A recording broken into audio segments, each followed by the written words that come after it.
Di balik nama-nama yang sering kita lewati begitu saja. 1. Tuhan menenun rencana melalui generasi, dari Sem hingga Abram.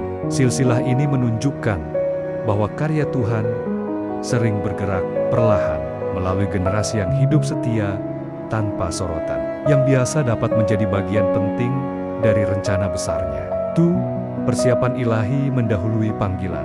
Sebelum Abram dipanggil, Tuhan telah mempersiapkan jalur sejarah yang mengarah kepadanya.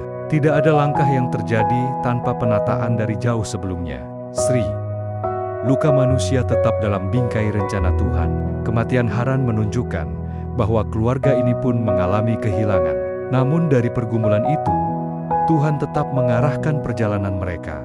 4. Tira berhenti di Haran, perjalanan yang tidak tuntas. Tira menuju Kanaan, tetapi berhenti di Haran.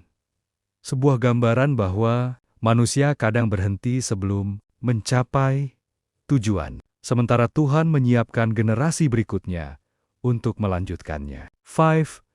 Abram dipersiapkan dalam kesunyian. Sebelum panggilan besar di pasal berikutnya, hidup Abram tampak tenang dan biasa. Namun, masa biasa itulah yang mempersiapkan hatinya untuk mendengar suara Tuhan. Pesan Tuhan. Melalui silsilah ini kita belajar bahwa Tuhan bekerja bahkan ketika hidup terasa datar. Ia mempersiapkan jalan jauh sebelum kita melihat tujuannya. Dan ketika sebagian orang berhenti di tengah perjalanan, Tuhan sering memanggil kita untuk melanjutkan langkah yang tertunda. Kesetiaan dalam musim biasa dapat menjadi dasar bagi panggilan besar yang belum terlihat. Apakah kamu pernah mengalami momen ketika hidup terasa berhenti, padahal hati tahu Tuhan ingin kamu melangkah lagi? Coba bagikan di komentar.